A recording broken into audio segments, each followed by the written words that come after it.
नमस्कार व्यूअर्स, मैं हूं अमीश देवकन और आप देख रहे हैं देश का सबसे लोकप्रिय डिबेट शो आर पार। क्या आतंकवादियों के नाम पर, अपराधियों के नाम पर धर्म की सियासत होगी? क्योंकि पिछले कुछ दिनों में एक ट्रेंड बन गया है।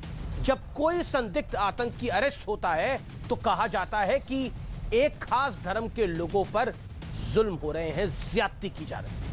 आपको याद होगा आमिर जावेद, जीशान, अबू बकर और ओसामा समेत 6 संदिग्ध आतंकी सीरियल धमाकों की तैयारी कर चुके थे और जब ये अरेस्ट हुए तो कुछ नेता इनका धर्म बताने में लग गए और पोस्टर चिपका के अपनी छाती पे घूमने लगे।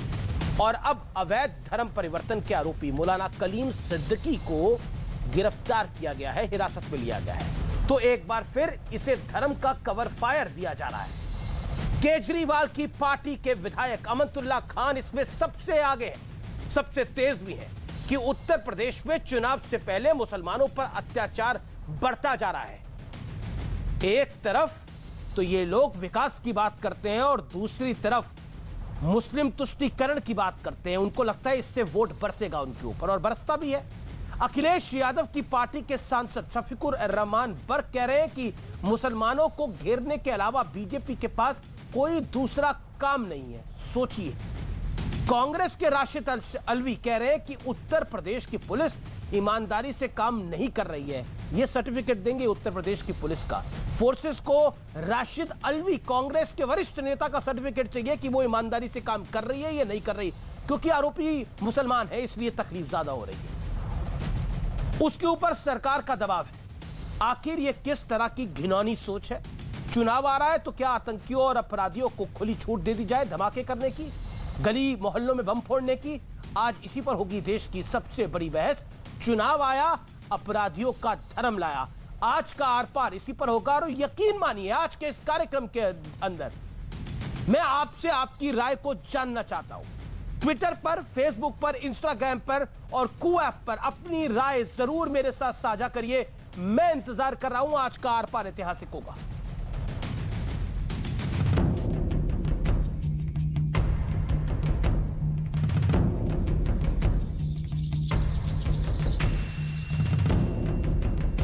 अवैध तरीके से धर्म बदलवाने के आरोप में मौलाना कलीम सिद्दीकी को यूपी एटीएस ने मेरठ से गिरफ्तार कर लिया।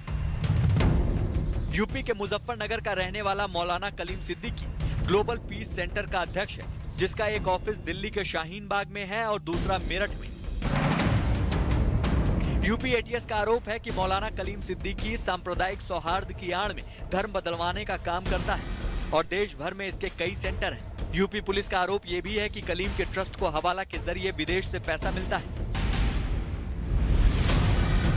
कलीम सिद्दीकी के मोहम्मद उमर गौतम से भी नजदीकी संबंध है। मोहम्मद उमर गौतम को भी अवैध धर्म परिवर्तन के आरोप में यूपी पुलिस ने गिरफ्तार किया था।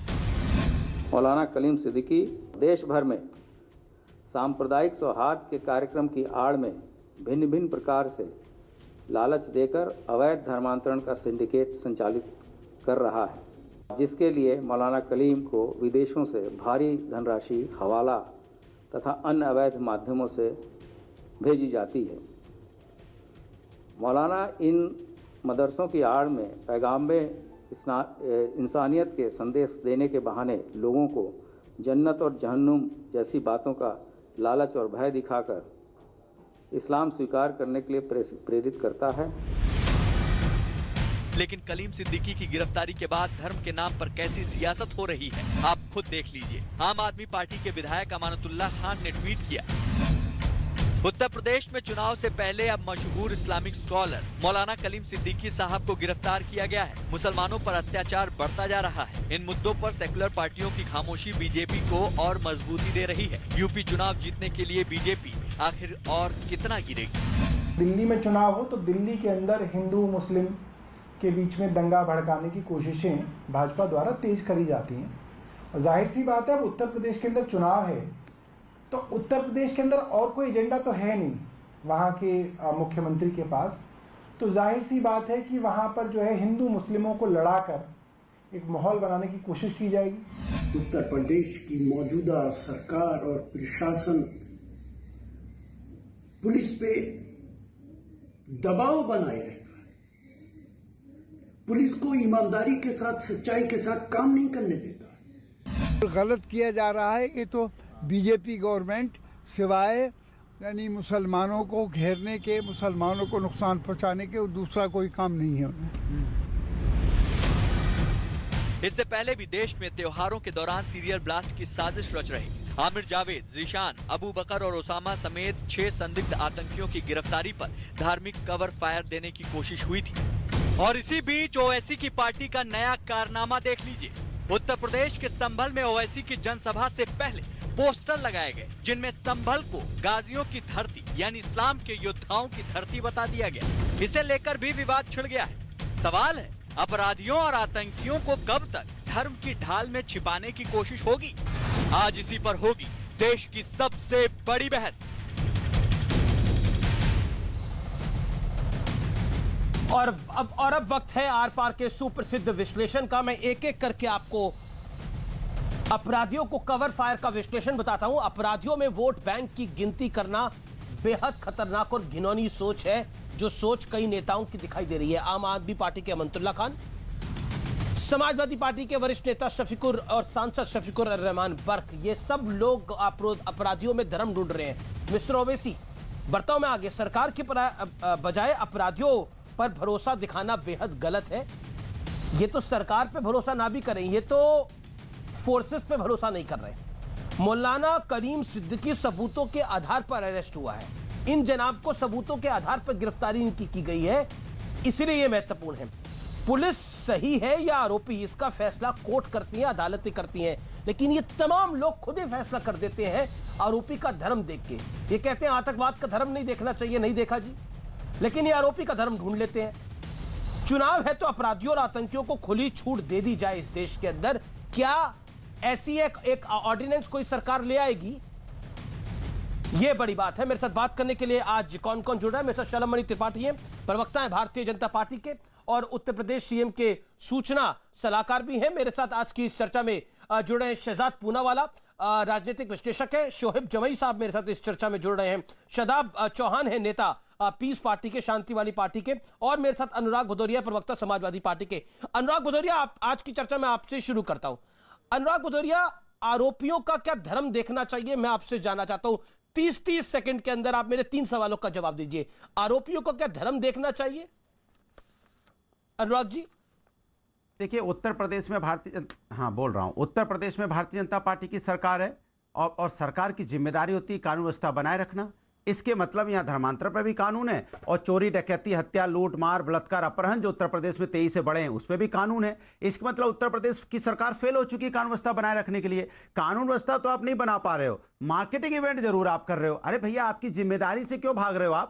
आप अपनी जिम्मेदारी अगर नहीं कर पा रहे हो तो सत्ता छोड़ के जाओ भाई। जब आप यहाँ पे किसी का सम्मान ही नहीं बचा पा रहे हो, अगर भारतीय जनता पार्टी की मान ली जाए कि यहाँ पे बलात्कार भी तेजी से हो रहे हैं, आपके हिसाब से धर्मांतर भी तेजी से हो रहा है, यहाँ पे जहरीली शराब पीने से लोगों की मौतें भी हो रही हैं, यहाँ पे भूमाफिया भी पैदा हो गए, दिन दहाड़े यहाँ पे हत्याएं भी बढ़ जाए, यहाँ पे बच्चों की भी मौतें लगातार हो रही है। सरकार से अनुराग जी, एक करके मैंने आपको 30 सेकंड बोला था, आपने तो 1 मिनट ही ले लिया, लेकिन मैं एक और सवाल आप ही से पूछ रहा हूँ। आप ही से पूछ रहा हूं सर सवाल। देखिए, तेजी से बोलने से आपकी बात ज्यादा अच्छे से जाती है ऐसा बिल्कुल नहीं है, क्योंकि मैं टेलीविजन में 20 साल से हूं, इसलिए आराम से बोलिए, इत्मीनान से बोलिए, आपकी बात ज्यादा अच्छे से जाएगी। आप ही से सवाल पूछ रहा हूं, किसी और के पास मैं नहीं जा रहा। अभी आपने एक बड़ी महत्वपूर्ण बात बोली। आपने बोला, देखिए आप ब्लैकआउट ही हो गया पूरा। अभी आपने बोला, देखिए इस उत्तर प्रदेश के अंदर तो रेप को लेके भी कानून है, चोरी डकैती को लेके भी कानून है। कानून तो हर देश के अंदर, पूरे देश के अंदर हर चीज को है, लेकिन वारदातें कम नहीं हो जाती। कानून तो आपके राज में भी था जब समाजवादी पार्टी की सरकार थी, लेकिन गायत्री प्रजापति निकल आए थे ना बीच में से। क्या करेंगे आप इसमें? अब आपकी गलती तो नहीं है, गायत्री प्रजापति निकल आए तो कानून तो तब भी था। अब एक सेकंड करके बात करते हैं। जो महात्मा गांधी और महिलाओं के कपड़े से संबंध बता रहे हैं, तो वो तो महात्मा गांधी का भी अपमान कर रहे थे, महिला समाज और शक्ति का भी अपमान कर रहे थे, जिस तरह उन्नाव में बोल रहे थे इनके विधानसभा अध्यक्ष जी। अब क्या बोल रहे थे, चलवा दीजिए। आप क्या कह रहे थे वो? इससे ज्यादा शर्म की बात हो सकती है क्या? तो एक सेकंड मुझे एक बात बताइए, ये जो शफीकुर रहमान का बर्क का बयान है, इसको देखकर आपको शर्म आ रही है? जो कह रहे हैं ये गलत है, बीजेपी के पास मुस्लिमों को परेशान करने के अलावा कोई और काम नहीं है। क्या बीजेपी की सरकार मुसलमानों को परेशान कर रही है? आप भी ऐसा मानते हैं? क्या यह शर्मिंदा करने वाला बयान है? देखिए, भारतीय क्योंकि जनता आप शर्म की बात कर रहे थे। उत्तर प्रदेश में भारतीय जनता पार्टी की सरकार हर वर्ग, हर समाज को और पूरे उत्तर प्रदेश को परेशान तो करने इनको में लगी है। मुसलमान क्यों दिख रहे हैं? इसमें ऐसा कोई वर्ग नहीं जिसको परेशान ना किया हो। सुन क्या लूं मैं, सुन क्या लूं? आप कुछ भी बोलेंगे थोड़ी सुन लिया जाएगा यहाँ पर। अरे आप कह रहे हैं हर वर्ग थोड़ी को लिया जाएगा, परेशान कर कुछ भी रही है, बोलेंगे। मेरा तो पूरे उत्तर सवाल है प्रदेश को परेशान कर आपसे दिया। और स्पष्ट सवाल है, शफीकुर रहमान बर्क कह रहे हैं ये गलत है, बीजेपी की सरकार मुसलमानों को परेशान कर रही है। कोई आतंकी पकड़ा जाए, कोई अपराधी पकड़ा जाए, उसका धर्म आप क्यों ढूंढते हैं? आतंक का कोई धर्म बोलते हैं आतंक का कोई धर्म नहीं होता, मान लिया आपकी बात, लेकिन अपराधी का, आतंकी का सबका धर्म हो जाता है जब वो पकड़े जाते हैं। उत्तर प्रदेश में अगर 6 महीने बाद चुनाव है, 7 महीने बाद चुनाव है, तो अपराधियों को खुला छूट दिया जाए कि लखनऊ में, बनारस में बम धमाके करे अपराधी जाकर, आतंकी जाके बम धमाके करे, धर्म परिवर्तन करे, क्योंकि शफीकुर रहमान बर्क को ऐसा लगता है कि मुसलमान टारगेट होता है इससे। अरे अब आप चिल्लाओगे, मुझसे ज्यादा तो दिक्कत है। मैं बोलूंगा तो आप कहोगे कि मैं टीवी में 20 साल से हूं, अब मैं बोलने लगता हूं तो आप चिल्लाने लगते हो। समस्या से बात की, दोनों चिल्लाएंगे तो बात कैसे जाएगी? मैं आपसे कह रहा हूं, मैं चैलेंज करता हूं, किसने बोला है कि आतंकी को छोड़ दो? किसने बोला? मैं चैलेंज करता हूं। क्या वर्क साहब ने बोला कि आतंकी है, बदमाश है, उसे छोड़ दिया जाए? क्या बोला उन्होंने? चलाइए आप टीवी पे, ठीक है, एजेंडा मत तय कीजिए। उन्होंने ऐसा नहीं बोला कि आतंकी को छोड़ दो, बदमाशों को छोड़ दो। क्या मैं कह रहा हूं उत्तर प्रदेश क्या बोला? हर वर्ग परेशान है। क्या बोला? आप बता दीजिए, परेशान नहीं है। क्या बोला आप ही बता दीजिए। क्या बोला कि मैं प्ले करता हूं, फिर उन्होंने क्या बोला? उन्होंने बोला आतंकी को छोड़ दो। क्या बोला आप बताइए, क्या बोला? या उन्होंने बोला आतंकी को छोड़ दो। अच्छा, क्या बोला शफीकुर रहमान बर्क ने? क्या बोला? सुनाइए मिस्टर बर्क ने क्या बोला? आपकी पार्टी के बड़े नेता है, सांसद है, क्या बोला उन्होंने? बताइए, आप बताइए। अब मैं बोलूं? हाँ बोलिए।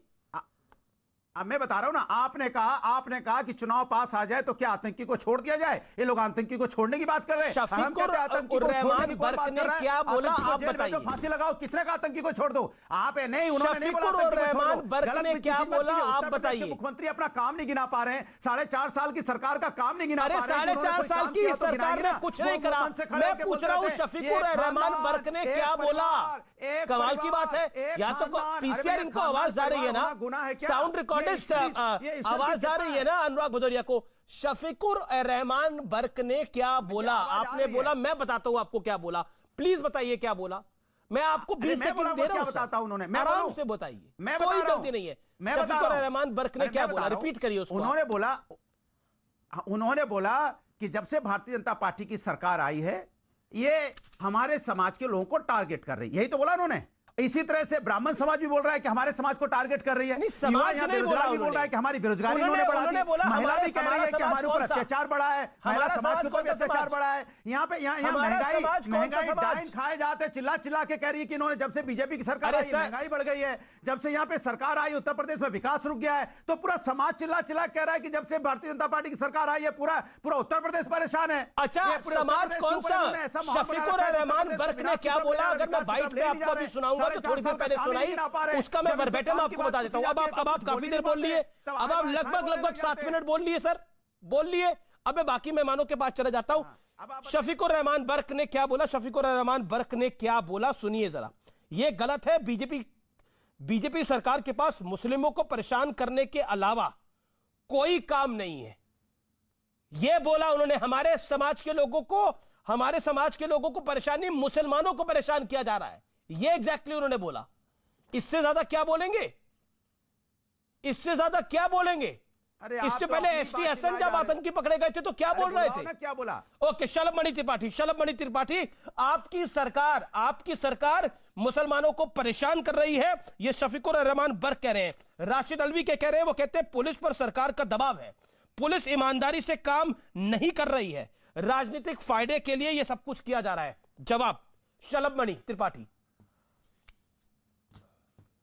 देखिए अमीश भाई, मैं सिर्फ इतना कहूंगा कि उत्तर प्रदेश ही नहीं देश के तमाम हिस्से इस वक्त बहुत बड़ी चुनौती से गुजर रहे हैं और निश्चित तौर पर हम सबको जो एक षड्यंत्र हो रहा है देश के खिलाफ, जो साजिश हो रही है, उसको लेकर एकजुट होकर आगे आना पड़ेगा। लेकिन क्योंकि है क्या कि इस तरह के जो तत्व हैं, जो राष्ट्र विरोधी तत्व हैं, उनको 2 तरह की फंडिंग होती है। एक होती है आर्थिक फंडिंग और दूसरी होती है वैचारिक फंडिंग। आर्थिक फंडिंग तो वो होती है जो उनको पैसा दिया जाए, लोगों का धर्मांतरण कराने के लिए, दंगे फैलाने के लिए, आतंक फैलाने के लिए, कहीं कुछ धमाके कराने के लिए। और वैचारिक फंडिंग ये होती है कि उनकी तरफ से टीवी डिबेट पर जाकर उनके पक्ष में तरह तरह के तर्क दिए जाएं कि वो फला समाज से आते हैं, मुसलमान इसलिए ऐसा हो रहा है, या ऐसा कुछ नहीं, उनका तो बैकग्राउंड बहुत अच्छा है। तो वैचारिक फंडिंग वाले तमाम लोग भी आपकी नजरों में एक्सपोज हो रहे हैं अमीश भाई, और देश की नजरों में ये पूरा देश देख रहा है। जो व्यक्ति गिरफ्तार हुआ है, मैं कहता हूँ 11वीं गिरफ्तारी है, और ये कह रहे हैं कि साहब क्यों चुनाव के वक्त में आप 4.5 साल का काम गिनाओ, इधर उधर की बातें मत करो। जो समाज के अंदर में गलत करेगा उसको सजा मिलेगी, जो यहाँ पे कानून तोड़ेगा उसको कानून सजा मिलेगी। कोई व्यक्ति अगर कानून तोड़ने की कोशिश करेगा उत्तर प्रदेश के अंदर में, चाहे धर्मांतरण कानून तोड़ेगा या चाहे महिला पे अपराध करेगा, चाहे चोरी करेगा, डकैती करेगा या मर्डर करेगा, तो उसमें कानूनी कार्रवाई होनी चाहिए। किसने मना किया कानूनी कार्रवाई नहीं होनी चाहिए? आप कानूनी कार्रवाई तो कर नहीं रहे हो, आप मार्केटिंग इवेंट कर रहे हो। आपकी चूंकि 6 साल अमीश भाई, एक पक्षी किसी को आप बोलने के लिए समय मत दीजिए, हम लोग भी बैठे हुए हैं। यहाँ तो उत्तर प्रदेश का सारा समाज परेशान है। ब्राह्मण समाज कह रहा है मैं परेशान हूं, बैकवर्ड कह रहा है मैं परेशान हूं, आम जनता कह रही मैं परेशान हूं, यहाँ पे आप बोलते रहिए, यहाँ पे बेरोजगार कह रहे हैं मैं परेशान हूं। तो हर समाज तो उत्तर प्रदेश का परेशान है आपके। अरे एक सेकंड अनुराग भदौरिया, आपके बीच में तो शलभ जी नहीं बोले थे, आप लगातार बीच में बोलेंगे, ये तो फिर मुझे ऑडियो डाउन करना पड़ता है, मैं माफी चाहता हूँ। ओके शलभ बनिए, आप अपनी बात को 30 सेकंड में कंप्लीट करिए, देन बाकी मेहमान मेरे साथ 4 मेहमान और हैं अनुराग जी। नहीं अमीश भाई 10 मिनट आपने दिया। समाजवादी पार्टी की ये जो हमारा बौखलाया हुआ साथी है, इनको आपने 10 मिनट दिया, इनके रिश्तेदार क्या पकड़ लिए गए, ऐसा बौखलाया है कि बिल्कुल टीवी पे चिल्लाए जा रहे हैं, तो हम लोग को 2-4 मिनट तो दे दीजिए। देखिए ये वैचारिक समर्थन देने वाले लोग हैं, और आपने पूछा ना, ये जवाब नहीं दे पाए। जरा श्रीमान अखिलेश यादव जी की प्रेस कॉन्फ्रेंस निकालिए। उत्तर प्रदेश की राजधानी लखनऊ में जब हमारी सुरक्षा एजेंसियों के बीच में और आतंकियों के बीच में एक खतरनाक मुठभेड़ चल रही थी, वो अपनी जान दांव पर लगाकर आतंकियों को पकड़ने का प्रयास कर रहे थे, तो अखिलेश यादव जी ने क्या कहा था प्रेस कॉन्फ्रेंस में? मैं दावा में चुनौती देता हूं, वो दिखाइए ना। उसमें अखिलेश यादव जी ने क्या कहा कि मुझे भरोसा नहीं है, सुरक्षा बलों पर भरोसा नहीं है। तो जिनको सुरक्षा बलों पर भरोसा नहीं, जिनको देश के संविधान पर भरोसा नहीं, जिनको देश की एजेंसियों पर भरोसा नहीं, जिनको देश की अदालतों पर भरोसा नहीं, वो खुलेआम जिस तरह आकर खड़े होते हैं। और ये देखिए कह रहे हैं चुनाव के वक्त में गिरफ्तारी हो रही। अरे साहब, मुख्तार अंसारी के खिलाफ कार्रवाई कब हुई? अतीक अहमद के खिलाफ कार्रवाई कब हुई? जब मुख्तार के खिलाफ कार्रवाई होती है तभी आप रोते हैं। मैं आपको रोकता हूं, शलभ आप गलत कह रहे हैं।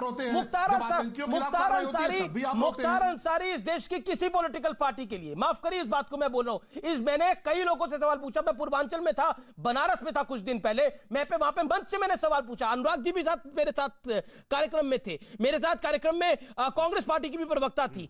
किसी ने भी नहीं बोला मुख्तार अंसारी के खिलाफ, अतीक अहमद के खिलाफ किसी ने नहीं बोला। सबकी घिग्गी बन जाती है इस देश के अंदर। इस देश की किसी पॉलिटिकल पार्टी में हिम्मत नहीं है कि वो मुख्तार अंसारी और अतीक अहमद के खिलाफ बोले। वो बाहुबली है।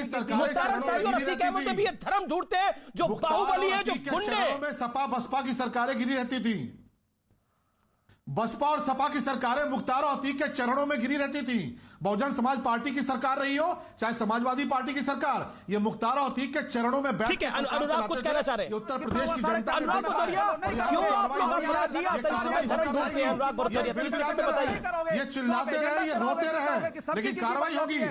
सिर्फ भारतीय जनता पार्टी की बनती है, किसी की नहीं बनती है। भारतीय जनता पार्टी का एजेंडा चला रही है और कुछ नहीं है। कोई करना धरना नहीं, कोई काम नहीं, खाली एजेंडा चलाना है। ये क्या मतलब? आप चिल्लाते रहिए, आप रोते रहिए, बौखलाते रहिए। हम तो आतंकियों के खिलाफ कार्रवाई करेंगे, देशद्रोहियों के खिलाफ कार्रवाई करेंगे। समाजवादी पार्टी देशद्रोहियों के साथ खड़ी है। ये पूरे देश ने देखा है, आतंकियों के साथ खड़ी है। बहुजन समाज पार्टी आतंकियों अपराधियों के साथ खड़ी है। आप खड़े रहिए, आप चिल्लाते रहिए। हम जब मुख्तार अंसारी पर कार्रवाई करते हैं आप रोते हैं, हम जब अतीक अहमद के खिलाफ कार्रवाई करते हैं तब भी आप रोते हैं, हम जब आतंकवादियों के खिलाफ कार्रवाई करते हैं तब भी आप रोते हैं, हम जब देशद्रोहियों के खिलाफ कार्रवाई करते हैं तब भी आप रोते हैं। आप रोते रहिए, ये 5 साल भी रोए हैं, आगे आने वाले 5 साल में भी आप रोएंगे, क्योंकि हम तो कार्रवाई करते रहेंगे। भैया जो गलत होगा। ठीक है, ओके, आपने अपनी बात को रखा। मैं इस चर्चा के अंदर शादाब चौहान और शहजाद पूनावाला को लेकर आता हूं। मैं शोभ जमाई जी आपके पास भी आऊंगा। मैं जान रहा हूं आप काफी देर से आप भी हाथ खड़ा कर रहे हैं बोलने के लिए। शादाब चौहान, राशिद अल्वी के बयान से जी, शफीकुर रहमान बर्क के बयान से, अमतुल्ला खान के बयान से, सौरभ भारद्वाज के बयान से सहमत है आप? पढ़ तो लिया ही होगा आपने बयानों को, आए हैं कार्यक्रम में तो। देखिए 50 सेकंड। हाँ अमीश जी, मैं बार बार आपके डिबेट के कार्यक्रम में कह चुका हूं कि हम सब टेररिज्म के खिलाफ हैं, लेकिन मुसलमानों को आतंकवाद के नाम पर प्रयोग किया जाता है, बलि का बकरा बनाया जाता है, ऐसे हजारों केसेस मैं आपको बता सकता हूं। लेकिन इस इवेंट, ये एक इवेंट मैनेजमेंट है जहां एक मॉब को, जो नफरत के समुद्र में डूब चुके लोग हैं, उनको खुश करने के लिए पकड़ा जाता है। मौलाना कलीम साहब पर जो आरोप लगा रहे थे, जो प्रशांत कुमार साहब ने शब्दों का प्रयोग किया, वो साबित करते हैं किसी दबाव में वो बोल रहे हैं। हमारे देश में धर्म का सर, अभी कुछ देरों में, कुछ देर में एक ऑडियो क्लिप भी सामने आ जाएगी, कुछ बोल नहीं पाइएगा। कुछ देर में उनकी एक ऑडियो क्लिप भी सामने आने वाली है, कुछ बोल नहीं पाइएगा। Late me complete. हाँ, I am letting you complete. लेकिन अभी आपने बोला, अभी आपने बोला एक इवेंट होता है। अब आप मुझे बताइए, आतंक का तो कोई धर्म नहीं होता ना। मैं पूछ रहा हूं आपसे शादाब जी, एक सेकंड, एक करते हैं ना, एक सवाल जवाब की एक श्रृंखला करते हैं, जिससे रैपिड फायर राउंड भी कहा जाता है। क्या आतंक का धर्म होता है शादाब जी? हां, आतंक का धर्म होता है, मैं आज पहली बार कह रहा हूं। और उस आतंक का धर्म होता है रेडिकलाइजेशन, नफरत। जी, रेडिकलाइजेशन, नफरत धर्म होता है, ठीक है। अब आप मुझे बताइए, इन आतंकियों का धर्म क्या होता है? आतंकियों और अपराधियों का धर्म क्या होता है? किसी ने बोला वो मुसलमान अपराधी है, सबने बोला, किसी ने बोला वो मुसलमान अपराधी है, लेकिन आतंकवाद के नाम पर गुमराह करके गिरफ्तार किया गया। आतंकवाद के नाम पर जिंदगी बर्बाद करने वाले भी उसी कैटेगरी में हैं। किसी ने मुसलमान उसके आगे लगाया। आप मुसलमान लगाकर इस देश के मुसलमान को बदनाम करते हैं। इनका अपराध क्या है? आपकी बदनीयत है तो देश के मुसलमान को आप लोग बदनाम करते हैं। क्या ये सब बातें करते हैं। लखनऊ की और इस देश का मुसलमान आपके साथ नहीं है, वो अब्दुल कलाम के साथ खड़ा है। अमीर जी, और आप लोग हाफिज सईद के साथ पीछे लाइन में खड़े हो जाते हैं। दिक्कत ये है। बताऊं, अरे सुन तो लीजिए जी सर। अमीर जी सुन लीजिए, आज उत्तर प्रदेश की अदालत ने क्यों नहीं मानी यूपीएटीएस की बात? इसलिए नहीं मानी और रिमांड इसलिए नहीं दिया क्योंकि ये पूरी तरह फेक था।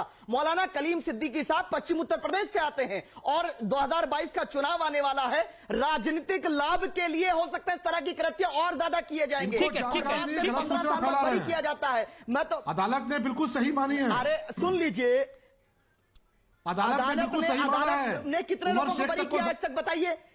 लखनऊ से जो लोग पकड़े गए थे वो आज उनको चार्जशीट दाखिल हो गई। कन्विक्शन रेट कितना? 30% नहीं है, 30% कन्विक्शन रेट नहीं है। और याद रख लीजिए, आप मुसलमानों को आतंकवादी बताकर बदनाम करने का षड्यंत्र ये बेनकाब हो जाएगा। देखिए, वही है आप लोगों का करेक्टर यही है। हमसे बड़ा यही कोई सब आप कर देशभक्त सकते नहीं। हैं। ओके, शहजाद पुनावाला, आप भी मुसलमान हैं। मैं बतौर दिल से सवाल आपसे पूछ रहा हूं, बतौर मुसलमान आपको जवाब देना चाहिए आज इसका। आपको भी ऐसा लगता है शहजाद पूनावाला कि एक मुसलमान होने के नाते इनकी गिरफ्तारी और ये कोई आतंकी पकड़ा जाता है, कोई अपराधी पकड़ा जाता है, उसको धर्म देख के पकड़ा जा रहा है? शहजाद पूनावाला, देखिए अमीश जी, अफसोस की बात यह है कि तुष्टीकरण का संक्रमण इस कदर फैला है कि कुछ लोग ये कहते हैं जब याकूब मेनन को फांसी होती है कोर्ट के द्वारा कि मुसलमानों को परेशान किया जा रहा है, अफजल गुरु को फांसी की सज़ा मिलती है तो कहते हैं मुसलमानों को परेशान किया जा रहा है, बुरहान वानी को मारा जाता है, रियाज नाइकू को मारा जाता है तो कहते हैं मुसलमान परेशान किया जा रहा है। और आज ये जो धर्मांतरण जिहाद फैलाने वाले लोग हैं, उमर गौतम हो या आज ये कलीम सिद्दीकी हो, ये पकड़े गए और कोर्ट ने इनकी हिरासत दी है। अगर कोर्ट भी शरबनी त्रिपाठी जी के साथ जुड़ा हुआ है तो मुझे बता दीजिए, पर मुझे लगता है ऐसा नहीं है। देखिए, मैंने किसी के बीच में नहीं बोला ध्वनि जिहाद कम से कम ना करे इस डिबेट में, पर मैं सिर्फ इतना कहूंगा कि कोर्ट तो मिला हुआ नहीं है पर उन्होंने तो हिरासत दे दी। इसका मतलब यह है कि ये बार बार तुष्टीकरण और मोदी विरोध और योगी विरोध में ये लोग सेना और सुरक्षा बलों के विरोध में उतर आते हैं। पिछली बार अखिलेश यादव ने कहा मुझे भरोसा नहीं है, बहरहाल उनको तो वैक्सीन पर भी भरोसा नहीं है, उनको एटीएस पर भी भरोसा नहीं है, उनको कम से कम कोर्ट पर तो भरोसा होगा ना। पर मैं सवाल पूछना चाहता हूं, ये कलीम सिद्दीकी की क्या साजिश थी? ये साजिश ये थी कि शरिया की व्यवस्था लागू करके वो धर्मांतरण जिहाद फैलाना चाहता था। पूर्वोत्तर में हमने देखा है कि धर्मांतरण जिहाद की वजह से देश का किस तरीके से चेहरा बदल चुका है और वहां पर राष्ट्रीय सुरक्षा को लेकर किस तरीके की खतरे पैदा हुए हैं। मैं इनसे पूछना चाहता हूं कि बार बार राष्ट्र नीति पर राजनीति क्यों होती है, बार बार राष्ट्र हित के ऊपर वोट बैंक हित को क्यों रखा जाता है, और यह धर्मांतरण कराना, इसके लिए विदेश से पैसे क्यों जरूरी है? आईएसआई द्वारा धर्मांतरण कराना क्या यह इस्लाम का हिस्सा है? मैं पूछना चाहता हूं आज शादाब चौहान से कि आईएसआई और विदेशी फंडिंग लेकर यादव लड़की की या दलित लड़की का जबरन धर्मांतरण कराना क्या ये इस्लाम का हिस्सा है? क्या दलितों का और यादवों का जबरन धर्मांतरण विदेशी फंडिंग से कराना क्या ये इस्लाम का हिस्सा है? सुन लीजिए, और सुन लीजिए, शहजाद ने अभी कहा कि आईएसआई से फंडिंग होती। क्या आपके पास कोई प्रमाण है? क्या आपके बैंक अकाउंट में होकर के कलीम साहब के पास पैसा जाता था? आपको कैसे पता चला आईएसआई? और अगर आईएसआई से पैसा आ रहा है तो हमारी देश की इंटेलिजेंस क्या फेल हो चुकी है? कैसे ये बात कर रहे हो आप बेबुनियाद आरोप लगा रहे हो। और याद रख लीजिए, आप बीजेपी आपको बचा नहीं पाएगी। जब आपको धर्म के नाम पर मारा जाएगा, मॉब लिंचिंग होगी, तो भाजपा आपके साथ खड़े नहीं होंगे। याद रख लीजिए। और देश की सुरक्षा एजेंसियों पर भरोसा था। इस देश के अंदर आपने सर्जिकल स्ट्राइक पर भी सवाल उठाए, आपने बालाकोट एयर स्ट्राइक पर भी सवाल उठाए, आपने, अरे भाई साहब आपको बकरा ही दिखा। देखिए से नहीं है ना कभी हो सकती है। अमीश जी, हमारी लड़ाई देश से नहीं है, हमारी लड़ाई उन लोगों से जो नफरत फैलाते हैं। ठीक है अमीश जी, अब इन्होंने सवाल उठाया। अमीश जी, इन्होंने कहा कि आपके पास क्या सबूत है? बाटला हाउस में एनकाउंटर हुआ तब भी एक महिला रो रही थी, सबूत कोर्ट ने पेश किया। जब याकूब मेमन को फांसी की सजा मिली तब भी आप कहते फिर रहे थे सबूत कहां है? सर्जिकल स्ट्राइक हुआ तब भी आप कहते फिर रहे थे सबूत कहां है? सवाल यह है कि सेना और सुरक्षा बलों पर सवाल उठाना, चिन्ह खड़े करना और आतंकियों पर और अपराधियों पर भरोसा करना, यह आपकी सियासत क्यों है? और मैं आपको फिर से बात पूछ रहा हूं, शादाब चौहान, चीखना बंद करो। शादाब चौहान, देखिए शहजाद मैं वापस आता हूं आपके पास। शोएब जमाई भी इंतजार कर रहे हैं काफी देर से। शहजाद मैं आपके पास वापस आता हूं 40 सेकंड में। शोएब जमाई भी इंतजार कर रहे हैं। शोएब जमाई, इस देश का मुसलमान देश से प्यार करता है, मां भारती को अपना मानता है, लेकिन इस देश के कुछ नेता, चाहे शफीकुर रहमान बर्क हो, चाहे अमतुल्ला खान हो, चाहे एसटी हसन हो, समाजवादी पार्टी के नेता, चाहे राशिद अलवी हो, कांग्रेस पार्टी के नेता, आम आदमी पार्टी के सौरभ भारद्वाज हो, अमनतुल्ला खान हो, मैं आपसे जानना चाहता हूं, क्या ये सही कह रहे हैं? जी, क्या आतंक और अपराधियों में धर्म ढूंढना चाहिए? अमीश भाई, जी मैं जवाब दूं अमीश भाई? जी जी, देखिए अभी हमारे भारतीय जनता पार्टी के मित्र सलभ मणि त्रिपाठी जी ने एक शब्द का इस्तेमाल किया, वैचारिक फंडिंग। इसके जवाब में मैं एक टर्म कॉइन करता हूं, वैचारिक रैंटिंग, यानी विचारों के बुनियाद पर आप कुछ भी अनाप शनाप कहते हैं। और ये कैसे है? जिस मौलाना कलीम सिद्दीकी साहब के बारे में आप ये आज इल्जाम लगे हैं और आज इस पर डिबेट हो रहा है, ये मौलाना कलीम सिद्दीकी साहब अभी 15 दिन पहले ही मुंबई में ग्लोबल स्ट्रेटजी पॉलिसी फाउंडेशन के कार्यक्रम, जिसका विषय था राष्ट्र प्रथम राष्ट्र सर्वोपरि, उस विषय पर आरएसएस के सर्व संचालक श्री मोहन भागवत जी के साथ मंच उन्होंने साझा किया। और मोहन भागवत जी ने बाकायदा बड़े मुस्कुराते हुए अंदाज में कलीम सिद्दीकी साहब की तारीफ की। ये 6 सितंबर की बात है। एक बात उन्होंने कही मोहन भागवत जी ने उस कार्यक्रम में कि भाई अंग्रेजों ने हमेशा हिंदू और मुसलमानों में झगड़ा लगाया, आज के वक्त में भी कुछ ऐसे अंग्रेज हैं जो हिंदू और मुसलमानों में झगड़ा लगाना चाहते। मैं नहीं समझता कि वो किस अंग्रेज को रेफर कर रहे थे, ये तो जनता तय करेगी कौन हिंदू मुस्लिम में झगड़ा लगाता। लेकिन मुझे लगता है कि मोहन भागवत जी का सम्मान आप भी करते हैं, मैं भी करता हूं। और उन्होंने जो बातें कही हैं कलीम सिद्दीकी साहब के बारे में, और जब मंच साझा करते हुए उनके साथ उन्होंने विचारों से साझा किया, तो मुझे नहीं लगता कि मोहन भागवत जी किसी ऐसे अपराधी, देशद्रोही या देश विरोधी ताकतों के साथ मंच साझा करेंगे, क्योंकि उनकी सिक्योरिटी सारी एनालिसिस होती है, लोग पूरा पढ़ते भी है। दूसरी बात, इसी मौलाना कलीम सिद्दीकी साहब के साथ अभी कुछ ही दिन पहले मोहन भागवत जी के छोटे भाई उनके घर आकर के मुलाकात करके सारी विचारों पर, और देश में जो गंगा जमनी तहजीब है, मुसलमानों को साथ जोड़ना है, मुख्यधारा में लाना है, आरएसएस की जो विचार हैं उस पर उन्होंने चर्चाएं की। अब मुझे नहीं लगता कि सरसंचालक के छोटे भाई भागवत साहब वो किसी देश विरोधी ताकत के साथ ऐसी चीजें साझा करेंगे।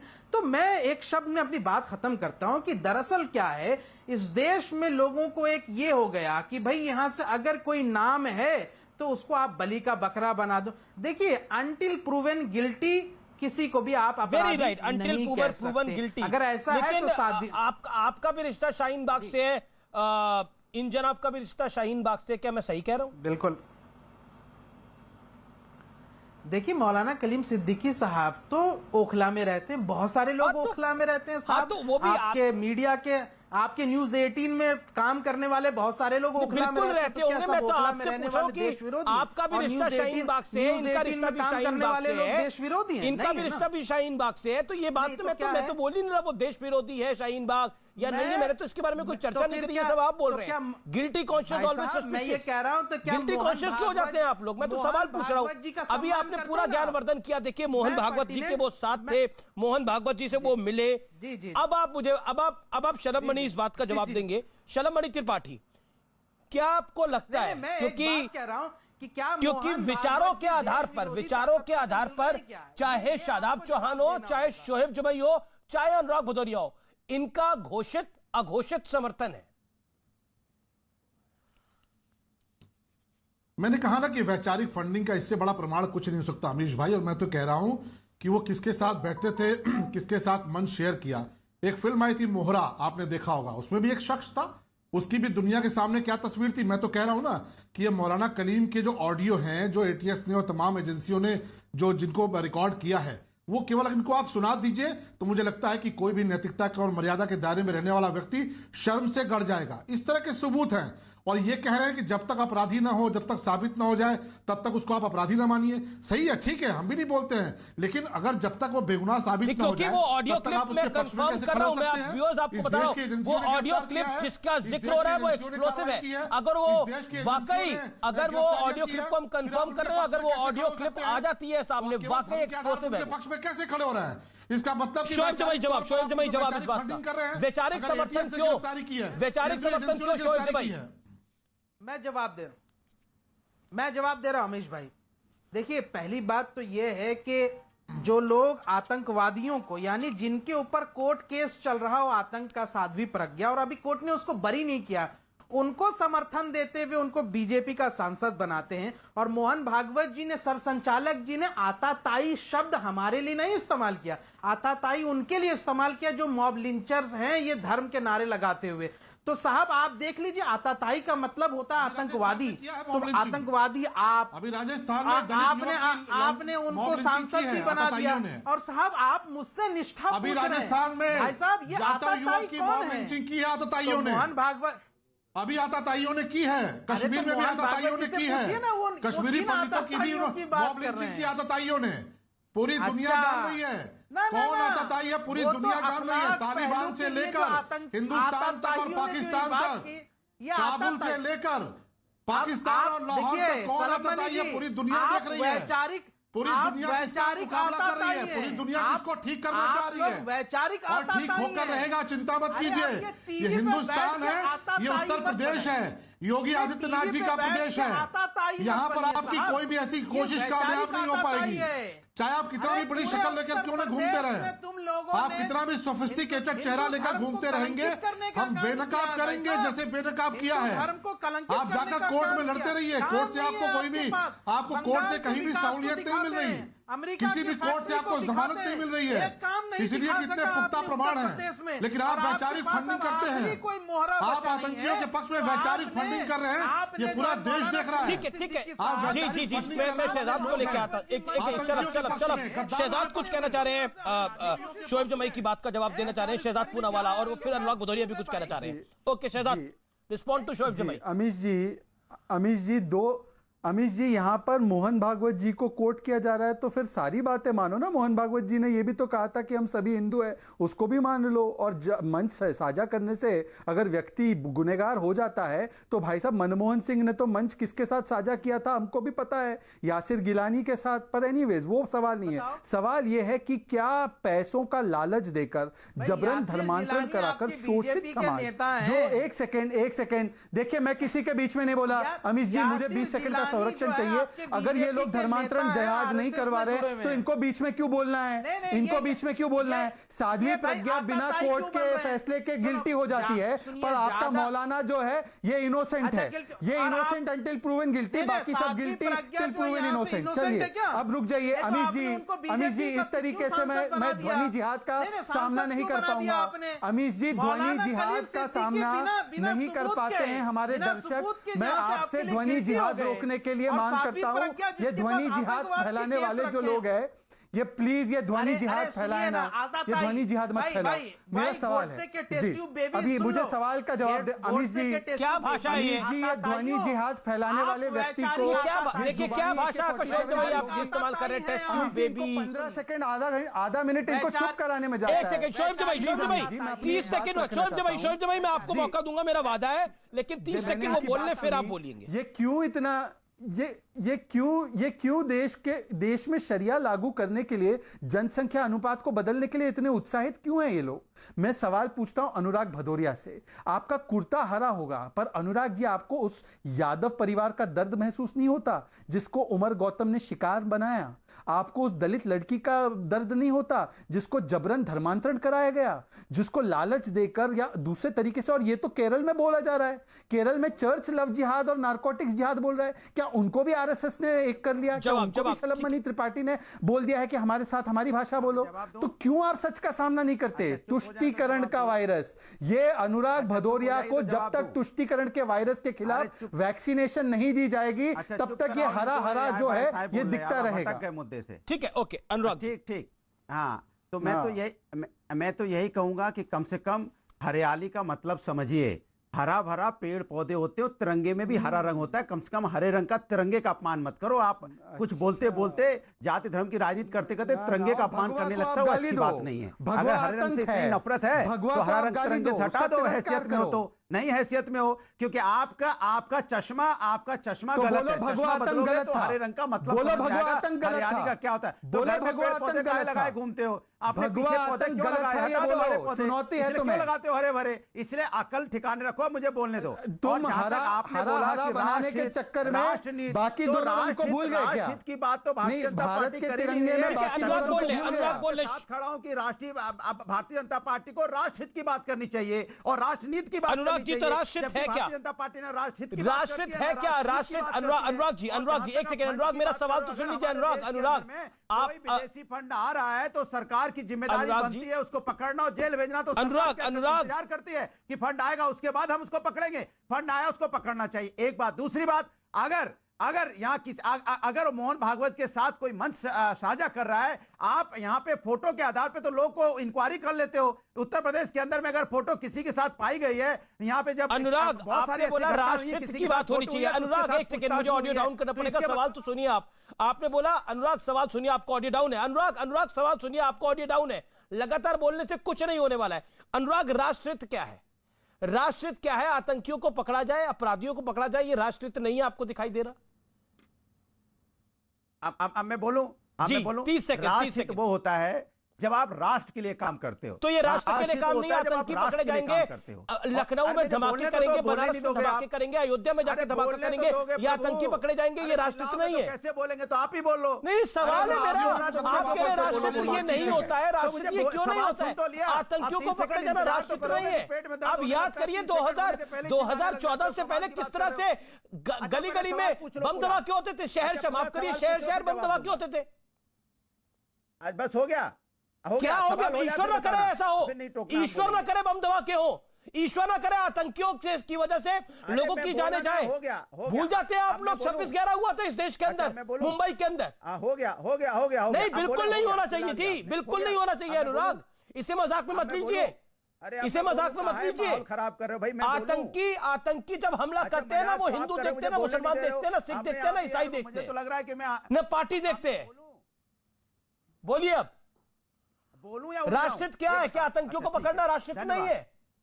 अरे बोलने तो दो, बोलिए। अरे मुझे बोलने नहीं दोगे? बोलिए सर। राष्ट्रहित वो होता है जो राष्ट्र के लिए काम किया जाता है। भारतीय जनता पार्टी की सरकार भारतीय जनता पार्टी के हित की काम कर रही है। आप आतंकवादी को पकड़ो, जेल में डालो, कोई मना नहीं करता है। आप उसको फांसी लगाओ, कोई नहीं मना करता है। लेकिन आप इसको प्रोपेगेंडा मत करो। अगर कोई गलत कर रहा है और उसको पकड़ो, जेल में डालो, इसके मतलब आप नहीं पकड़ रहे हो, ना जेल में डाल रहे हो, इसके मतलब आप बीजेपी के लिए काम कर रहे हो, राष्ट्र के लिए नहीं। और राष्ट्रनीति बनाओ, मतलब जिससे देश के लोगों का कल्याण हो। यहाँ बेरोजगारी हटे, महंगाई हटे, महिलाओं का सम्मान बढ़े, देश का विकास हो, देश उन्नति की तरफ जाए, देश की जीडीपी बढ़े, ये राष्ट्रनीति होती है। बीजेपी नीति बिल्कुल आपकी बात सही है, आप एजेंडा चलाना, बीजेपी की बात करना, वो भी राष्ट्र निर्माण है। लेकिन लेकिन आतंकियों को पकड़ना, आतंकियों को पकड़ना, अपराधियों को पकड़ना, ये जबरन धर्म परिवर्तन करना है, वो भी राष्ट्रहित के अंदर है, बिल्कुल राष्ट्रहित के अंदर है, बिल्कुल राष्ट्रहित के अंदर है।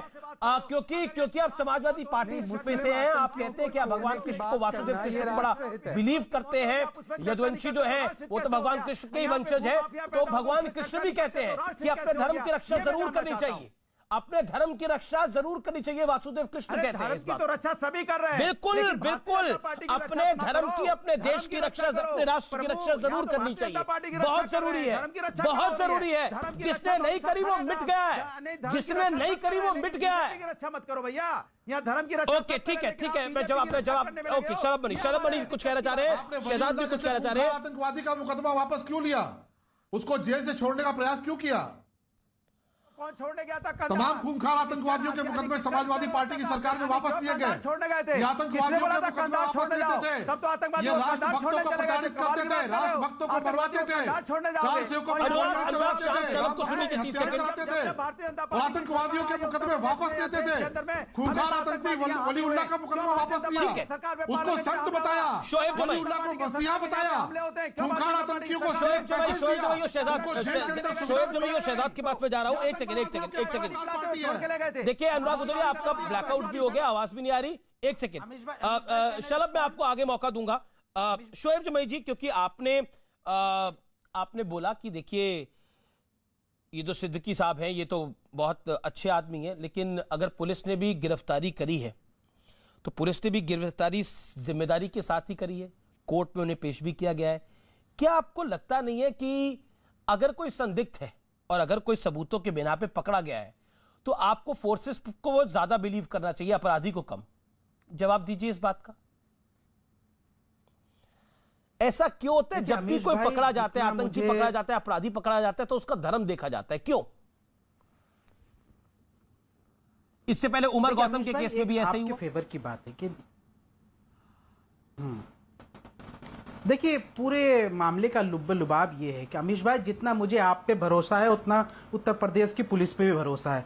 आपकी ईमानदारी, आपकी निष्ठा, आपकी कार्यकुशलता, आपकी वाटपटुता, आपकी पत्रकारिता और जो ईमानदारी और निष्ठा भारतीय जनता पार्टी के लिए, मैं इस पर कभी शक नहीं करता हूं। और माशाल्लाह इसको मैं सल्यूट भी करता हूं कि ये एक आप में बहुत बड़ी खूबी है माशाल्लाह। उसी तरह उत्तर प्रदेश की पुलिस की जो निष्ठा है भारतीय जनता पार्टी की, उस पर भी मैं कभी नहीं शक करता। बड़ी कार्यकुशलता के साथ वो काम करते हैं। बड़ी शर्मिंदगी है आपको कि अगर बड़ी शर्मिंदगी है आपको। वाह, आपने जिन शब्दों का इस्तेमाल किया, आप सुनिए अब आपने तुरली छेड़ दिया तो जरा जवाब भी पूरा सुन लीजिए, पूरा सुन लीजिए। शोएब भाई हमारे ही कार्यक्रम में आकर, हमारे ही चैनल पे आकर हम कई सवाल खड़े करते हो। ये भारत का लोकतंत्र इतना मजबूत है कि ये सब कर सकते हैं, ये सब कर सकते हो। सुनिए आपने निष्ठा की बात करी, आपने निष्ठा की बात करी, आपने विश्वास की बात करी, दिल से तारीफ। तो मुझे लगता है कि शोएब जमई के सर्टिफिकेट की शायद आवश्यकता नहीं है निष्ठा और विश्वास के लिए। जनता का विश्वास भरपूर है, जनता का प्रेम अपार है, और इस देश की जनता अभी आपको राइट नाउ फेसबुक पर और ट्विटर पर राय देकर बता देगी कि देश की जनता की निष्ठा और भरोसा क्या है। Point number 1। और पॉइंट नंबर 2 जो आपको मैं कहना चाहता हूं, मेरी निष्ठा है भारत माता की तरफ, यानी इस राष्ट्र की तरफ, भारतवर्ष की तरफ, हिंदुस्तान की तरफ, और ये निष्ठा अटूट है और मरते दम तक रहेगी। मैं देश के लिए जिया हूं और ईश्वर करे इस देश के लिए मरूं। इसीलिए मेरे लिए देश पहले है और बाकी सब चीजें बाद में है। I always say my country is first for me. मेरा देश, मेरा राष्ट्र मेरे लिए पहले है। और मैं ये भी कहना चाहता हूं, जब आप 9/11 की बात करते हैं ना, तो सब लोगों को ध्यान में आता है वो ओसामा बिन लादेन आतंकी, लेकिन 9/11 के दिन मुझे ध्यान में आता है स्वामी विवेकानंद का शिकागो में दिया गया वो भाषण, जिससे पूरे विश्व को पता लगा था कि भारत की सांस्कृतिक ताकत क्या है। इसीलिए मेरी निष्ठा भारतवर्ष में है, इसीलिए मेरी विश्वास भारतवर्ष में है, इसलिए मुझे अपनी निष्ठा का सर्टिफिकेट आप जैसे कई औरों को देने की कोई आवश्यकता नहीं है। इस देश की जनता जनार्दन सब जानती है जी, किसी से ढका छुपा हुआ कुछ नहीं है। बोलिए, अब अपनी बात को कंप्लीट करिए, क्योंकि आपने बोला इसलिए आपको जवाब मिला। अब पॉइंट पे आइएगा। नहीं देखिए अमीश भाई, हो सकता है विचारों में मतभेद होता हो, कभी कभी हम एक दूसरे पे तंज करते हैं, उसमें कोई बुरी बात नहीं है। लेकिन सवाल यह है कि बात बहुत सीरियस लेवल पर है कि भाई एक तरफ मोहन भागवत जी कोशिश ये कर रहे हैं। अभी मैं एक फोरम पे गया था जहां पे संवाद का कार्यक्रम था, बड़े इंटेलेक्चुअल सोसाइटी के लोग भी पहुंचे थे, तो हमें भी उन्होंने बुलाया कि भाई संवाद करते हैं, जो दो समाजों के बीच में मतभेद है।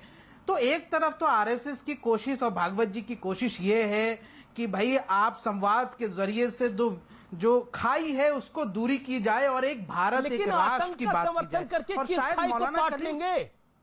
आतंकवादियों का समर्थन करके या फिर अपराधियों का समर्थन करके जो धर्म परिवर्तन कर रहे हैं उनको खाई कैसे बांटेंगे? एक सेकंड, शहजाद पूनावाला काफी देर से इंतजार कर रहे हैं, उनको 30 सेकंड का मौका मुझे देना पड़ेगा। बस एक शहजाद जी, बस एक लाइन सिर्फ एक लाइन कहना चाहता हूं। इनको हमेशा परेशान मुसलमान केवल मुख्तार अंसारी और अतीक अहमद में क्यों दिखता है? मैं एक चुनौती देता हूं, क्या ये हरे कुर्ते वाले व्यक्ति मुख्तार अंसारी, अतीक अहमद को अपराधी और आतंकी मानसिकता का मानते हैं, हाँ या ना? एक बार पूछ लीजिए वो हरे कुर्ते वाले अगर होंगे या हरे कुर्ते के जो रिश्तेदार बैठे होंगे जो यहाँ पर बचाव करते हैं अपराधियों का, उनसे पूछ लीजिए। ये पूछ लीजिए एक बार, ये पीस पार्टी के भी शादाब चौहान बैठे हैं, शादाब चौहान के भी परिवार का धर्मांतरण या तो लालच या तलवार की नोक पर हुआ। उनका भी जो है, उनका भी जो धर्मांतरण हुआ वो नोक तलवार और पैसों के नोक पर हुआ। पर मैं आज शादाब चौहान और हरे कुर्ते वाले से पूछना चाहता हूँ, ठीक है, वो हरे कुर्ते वाले भी है नहीं, अनुराग जी ये ध्वनि जिहाद वाले बिलबिला क्यों रहे हैं? ये ध्वनि जिहाद वाले बिलबिला क्यों रहे हैं बीच में? ये क्यों बिलबिला रहे हैं? एक मिनट रुक जाओ शोएब जवां, रुक जाओ एक बार। शाहीन बाग नहीं है ये, शाहीन बाग हर जगह मत बना दो। अब मैं शादाब चौहान से पूछ लेता हूं, कोई नहीं, मानसिकता एक ही है दोनों की। शादाब चौहान, मुख्तार अंसारी को, अतीक अहमद को क्या आप आपराधिक मानसिकता का अपराधी मानते हैं? शादाब चौहान जवाब दीजिए, मुंह तोड़ जवाब दीजिए शहजाद को। हाँ शहजाद, मैं तो चैलेंज कर रहा हूं आपसे, आज टीवी डिबेट में आप बड़ा राष्ट्रभक्त बनते हैं, बोल दीजिए साध्वी प्रज्ञा ठाकुर को आतंकवादी, बोल दीजिए डीएसपी देवेंद्र सिंह को आतंकवादी, बोल दीजिए ध्रुव सक्सेना को आतंकवादी, लेकिन आपके अंदर हिम्मत नहीं है। सवाल खड़ा करोगे सिर्फ मुसलमान अपराधी पर, और अपराध का हमने कभी समर्थन नहीं किया। अगर कोर्ट कन्विक्शन करेगा, कोर्ट उनको सजा देगा, तो हम लोग उसके खिलाफ मुसलमान, लेकिन हम लोग सेलेक्टिव नहीं होते हैं। हम अपराधी को अपराधी कहते हैं, सेलेक्टिव नहीं होते हैं। तुम्हारी तरह हम आपकी तरह सेलेक्टिव नहीं होते हैं आतंकवाद पर। हमने कभी अजमल कसाब का समर्थन नहीं किया, हमने कभी अजमल कसाब का समर्थन नहीं किया, लेकिन तुम साध्वी प्रज्ञा का समर्थन करते हो, तुम देवेंद्र सिंह का समर्थन। क्या कुछ भी बोले जा रहे हैं शादाब चौहान? कहां अजमल कसाब, साध्वी प्रज्ञा ने किसको मारा? साध्वी प्रज्ञा ने किसको मारा? और क्या यूपी की सरकार में चार्जशीट आई थी? बोलो हाँ ना या ना। साध्वी प्रज्ञा ने साध्वी प्रज्ञा को कंपेयर कर सकते हो? अजमल कसाब ने मेरे भारतीयों को मारा, शर्म आनी चाहिए ये बात कहते हुए। Shameful act by you. Ajmal Kasab की बात करते हो। साध्वी प्रज्ञा ने, साध्वी प्रज्ञा क्या आतंक मानते हैं आप? क्या साध्वी प्रज्ञा आतंकी नहीं? आतंकी साध्वी प्रज्ञा किसने बोला? साध्वी प्रज्ञा आतंकी आतंकवाद नहीं, आतंकी साध्वी प्रज्ञा वो संसद में बिठा देंगे। नहीं है आतंकी साध्वी प्रज्ञा। फैक्ट में बात करिए, बिठा देंगे, फैक्ट में बात करिए, संसद में बिठा देंगे। इस देश की संसद में तो फूलन देवी भी बैठी। अच्छा, आतंकवादी अब कानून बनाएंगे? आतंकवादी नहीं है साध्वी प्रज्ञा, बोलिए फैक्ट्स क्या है? वो आतंकवादी है, कुछ भी बोलेंगे आप। बोलेंगे इस देश में हिंदू आतंकवादी तो मान लिया जाएगा क्या? आतंकवादी बोलने की हिम्मत करिए आप। कमाल की बात है, मान लिया जाएगा कि इस देश में हिंदू आतंकवाद है, इस विश्व में हिंदू आतंकवाद है। नहीं है, हिंदू आतंकवाद के नाम की, भगवा आतंकवाद के नाम की कोई चिड़िया नहीं है जो सुशील कुमार शिंदे और पी चिदंबरम ने एस्टैब्लिश करने की कोशिश करी। जय श्री राम का नारा लगा करके मासूमों को मेरे को ब्रेक के लिए रुकना पड़ेगा, मैं ब्रेक ले रहा हूं, ब्रेक के बाद वापस आता हूं।